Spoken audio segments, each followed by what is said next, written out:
नमस्कार, अस्सलाम वालेकुम दोस्तों। मैं डॉक्टर इरशाद खानम।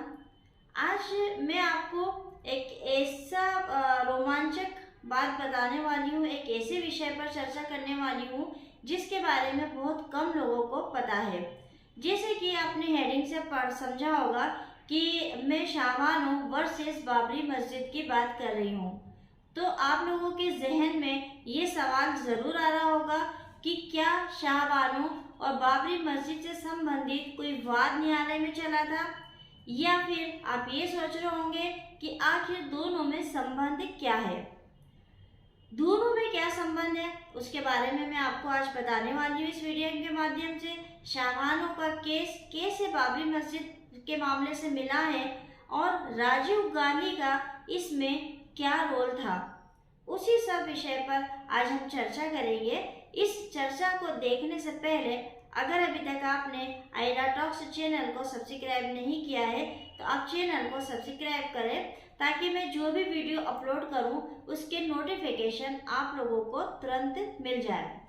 चलिए आज हम चर्चा कर रहे हैं शाहबानो वर्सेस बाबरी मस्जिद। शाहबानो का केस कहीं ना कहीं बाबरी मस्जिद से जुड़ा हुआ है। अगर शाहबानो का केस नहीं होता तो शायद बाबरी मस्जिद नहीं टूटती, और ये एक सच है, ये एक सही बात है। और उसी पर मैं आपको बता रही हूँ थोड़ा डिटेल में। गलतियाँ हर इंसान करता है और गलतियाँ हमेशा महंगी पड़ती हैं। ये आप सब लोग जानते हैं कि गलती जितनी बड़ी होती है उसकी भरपाई भी हमको उतनी ही बड़ी करनी पड़ती है। गलती अगर कोई छोटा आदमी करता है तो वो गलती विकराल रूप नहीं लेती है, क्योंकि छोटा आदमी जब गलती करता है, एक व्यक्ति है अगर वो गलती कर रहा है तो वो गलती की सजा किसको भुगतनी है? उस व्यक्ति को खुद को भुगतनी है या फिर उसकी फैमिली के लोगों को भुगतनी है। लेकिन यही गलती अगर कोई बड़ा व्यक्ति करता है, कोई पद वाला व्यक्ति करता है, जो ऊंचे पद पर बैठा है, या जो राजनीति से जुड़ा हुआ व्यक्ति ऐसी गलती करता है, तो ऐसी गलती की जो नुकसान है, जो भरपाई है, वो देश को करनी पड़ती है, बहुत से लोगों को करनी पड़ती है। तो ऐसी ही गलती जो है वो हमारे देश के तत्कालीन प्रधानमंत्री राजीव गांधी द्वारा की गई थी, और वो गलती उन्हें बहुत महंगी पड़ी थी, हमारे देश को बहुत महंगी पड़ी थी। उसका खामियाजा हम आज भी भुगत रहे हैं। राजीव गांधी ने ये जो गलती थी वो अपने पद पर रहते हुए, जब वो प्रधानमंत्री की पोस्ट पे थे तब उन्होंने उस पद पर रहते हुए ये गलती की थी, जिसका खामियाजा जो है वो पूरी कांग्रेस को मिला है। और जो कांग्रेस जिसका सरकार में इतना दबदबा था, जो सालों से एक ये कह सकते हैं कि एक समय मतलब सालों से, जब से देश आज़ाद हुआ है तब से एक सरकार को लेके चल रहा था। बीच बीच में सरकार में उलटफेर होते रहे हैं, लेकिन अगर हम देखें तो मैक्सिमम सरकार जो है वो कांग्रेस की ही रही है। लेकिन राजीव गांधी जी की एक गलती ने इसको कांग्रेस सरकार को समेट दिया, और बीजेपी जिसका नामो निशान नहीं था हमारे देश में, आज वो हमारे देश में राज कर रही है। और उसके राज करने का एक कारण राजीव गांधी जी की वो गलती ही है। उस समय उनकी गलती की वजह से जो लोकसभा में 2 सीट भाजपा नहीं ला पाती थी, वो भाजपा अगर 2 बार क्या पूरे बहुमत से जीत के और देश में आ रही है। तो ये क्या गलती थी, इसी विषय पर आज हम चर्चा करने वाले हैं। कट्टरपंथियों के सामने राजीव गांधी को झुकना पड़ा। अब हम बात करेंगे यहाँ पर शाहबानो के केस की। संविधान में उसकी प्रस्तावना में ये स्पष्ट रूप से कहा गया है, पंथ निरपेक्ष देश। पंथ निरपेक्ष शब्द का जो यूज़ है, इस्तेमाल है, वो 1976 में आपातकाल के दौरान 42वें संविधान संशोधन के माध्यम से किया गया था। लेकिन ये भावना जो है वो भारतीय संविधान के जन्म के साथ ही थी। संशोधन करके हमने इसको जोड़ा तो था पंथ निरपेक्ष शब्द को, लेकिन संविधान की जो स्टार्ट हुआ था, संविधान का निर्माण हुआ था, तभी से ये भावना संविधान में थी कि हमारा देश जो है वो धर्म निरपेक्ष, पंथ निरपेक्ष राष्ट्र होगा, देश होगा। ये संविधान की आत्मा में रचा बसा था। राजीव गांधी की उस ऐतिहासिक गलती से सबसे पहले धार्मिक कट्टरता जो कभी भारतीय राजनीति की मुख्य धारा का हिस्सा नहीं थी, वो हिस्सा बन गई थी। हिंदू महासभा हो या फिर इंडियन यूनियन मुस्लिम कमेटी हो या फिर अकाली दल हो, जनता ने धर्मनिरपेक्ष या धर्म विशेष की राजनीति में कभी रुचि नहीं दिखाई थी और इन दलों को कभी भी खास तवज्जो नहीं दी गई थी। लेकिन राजीव गांधी जी की इस एक गलती ने इन सारे गुटों को, हमारे देश का जो धर्मनिरपेक्षता का ढांचा था, उसको खत्म कर दिया, उसको तोड़ दिया। और ये गलती उन्होंने की थी 1985 में, जब शाहबानो का केस आया था। शाहबानो का केस आप सब लोगों को पता होगा। शाहबानो एक मुस्लिम महिला थी जिसको कि तलाक उसके पति ने दे दिया था और तलाक के बाद उसने कोर्ट में केस लगाया था।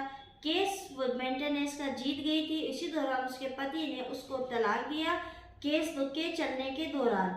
अब जब तलाक हो गया तो मुस्लिम लॉ ये कहता है कि तलाकशुदा पत्नी को पति से भरण पोषण नहीं मिलेगा, लेकिन उच्चतम न्यायालय ने शाहबानो को वो भरण पोषण दिया, तलाकशुदा महिला को भरण पोषण दिया। ये एक ऐतिहासिक फैसला था। अब इस फैसले से कट्टरपंथी लोग जो थे, मुस्लिम लोग जो थे, वो खफा हो गए। उन्होंने कहा ये तो हमारी शरीयत पे हमला हो गया, हमारे जो धर्म है उसके खिलाफ आपने जाके फैसला दे दिया। अब चूंकि ये एक राजनीतिक मुद्दा बन गया, बहुत सारे लोगों ने, मुस्लिम जो संगठन थे, उन्होंने रैलियां निकालना शुरू करी, राजनीति का दावपेच बनाए और इस केस में फिर अंत में ये हुआ कि सरकार को इसके आगे झुकना पड़ा। और उस समय राजीव गांधी जो थे वो देश के प्रधानमंत्री थे, उनकी सरकार थी, तो उन्हें इससे झुकना पड़ा। और झुकने की वजह से क्या हुआ कि चूंकि अब सुप्रीम कोर्ट का डिसीजन था, सुप्रीम कोर्ट के डिसीजन को तो बदल नहीं सकते, लेकिन सुप्रीम कोर्ट के डिसीजन को बदलने के लिए क्या कर सकते हैं, एक अधिनियम बना सकते हैं। एक अधिनियम बनाकर उन्होंने मुस्लिम तलाकशुदा महिला संरक्षण अधिनियम 1986 का निर्माण किया और उसको निर्माण करके उन्होंने एक विधिक तरीके से सुप्रीम कोर्ट के डिसीजन को ख़त्म करने की कोशिश की। मुसलमान यहाँ पर खुश हो गए कि उन्होंने अपनी शरीयत को बचा लिया, लेकिन जो हिंदू संगठन था, जो हिंदू लोग थे, वो खफा हो गए। खराब छवि को सुधारने के लिए फिर राजीव गांधी ने क्या किया, भाई हिंदू लोगों का तो कहना था कि मुस्लिम संगठन एक हो गया तो आपने सुप्रीम कोर्ट का दिया हुआ फैसला बदल दिया, और हम हिंदू लोगों के लिए तो आपने कभी कुछ नहीं किया, तो हिंदू संगठन जो था वो नाराज़ हो गया। अब अगर मुस्लिम संगठन और हिंदू संगठन नाराज़ हो जाता है तो फिर कांग्रेस को अपनी जीत जो है वो मुश्किल लगती, तो उन्होंने फिर हिंदुओं को खुश करने के लिए रास्ता निकाला। कट्टरपंथियों को खुश करने के लिए और अपनी छवि को सुधारने के लिए राजीव गांधी ने जो ऐतिहासिक तुष्टीकरण का गुब्बारा इतना फूला हुआ था उसको फोड़ दिया। सरकार पर मुस्लिम तुष्टीकरण के आरोप लगने लगे। डैमेज को कंट्रोल करने के लिए राजीव गांधी ने एक और ऐतिहासिक भूल कर दी, और वो ऐतिहासिक भूल उनकी क्या थी, उन्होंने हिंदुओं को खुश करने के लिए 37 सालों से बंद अयोध्या की विवादित बाबरी मस्जिद का जो द्वार था, बाबरी मस्जिद ढांचे का जो द्वार था, ताला था, वो ताला उन्होंने 1986 को खुलवा दिया। वैसे तो ये एक अदालती फैसला था, लेकिन सरकार नहीं चाहती थी कि ऐसा फैसला हो, मतलब केंद्र सरकार ये नहीं चाहती थी कि ऐसा कुछ फैसला हो। तब केंद्र ने के साथ क्या हुआ, यूपी थी। अब यूपी में भी थी कांग्रेस की सरकार, तो जिला न्यायाधीश के एम पांडे ने फैसले से पहले स्थानीय जो प्रशासन था उससे पूछा कि ताला खोलने से क्या कानून व्यवस्था में कोई दिक्कत आएगी, कोई दिक्कत तो नहीं होगी, ये उसने सरकार से पूछा। तो उन्होंने आश्वासन दिया कि कोई दिक्कत नहीं होगी, कोई गड़बड़ी नहीं होगी। इतने संवेदनशील मुद्दे पर बिना ऊपर से आदेश मिले, स्थानीय लोगों से राय लेके, स्थानीय लोगों से परामर्श करके उस अयोध्या में जो बाबरी मस्जिद थी, जो विवादित थी, जिसके ऊपर 37 सालों से विवाद चल रहा था, उसके ताले को खुलवा दिया गया।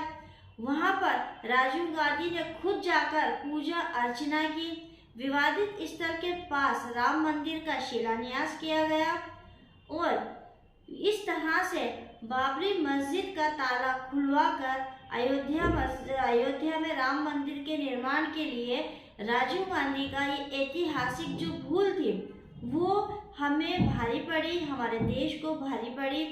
दो बड़ी भूलें थी जो शाहबानों के केस को पलटने के लिए अधिनियम लाया और मुसलमानों के आगे वो झुकने का फैसला, फिर हिंदुओं को खुश करने के लिए हिंदुओं के समक्ष झुकने का फैसला, जिसमें उन्होंने बाबरी मस्जिद को खोल दिया, उसके ताले को खोल दिया।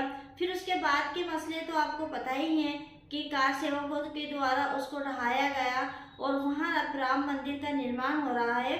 तो अगर 37 साल से चले आ रहा जो केस था, अगर सुप्रीम कोर्ट उस समय कोई डिसीजन देता या आज की कंडीशन में सुप्रीम कोर्ट कोई डिसीजन देता, तो ये जो हालात हमारे देश के अभी बन रहे हैं वो शायद उस समय कुछ अलग होते। तो शाहबानों के केस से ऐसे जुड़ा हुआ है बाबरी मस्जिद का केस। जो विवादित बाबरी मस्जिद का ढांचा था वो शाहबानों के केस की वजह से ढहा दिया गया है। शाहबानों का केस नहीं होता तो शायद ये इतना सारा बवाल भी ना मचता, कांग्रेस सरकार एक पत्तों की तरह ना बिखरती और बीजेपी सरकार जो कई वर्षों तक एक दो सीट लेकर आती थी वो बहुमत से देश में राज नहीं कर रही होती।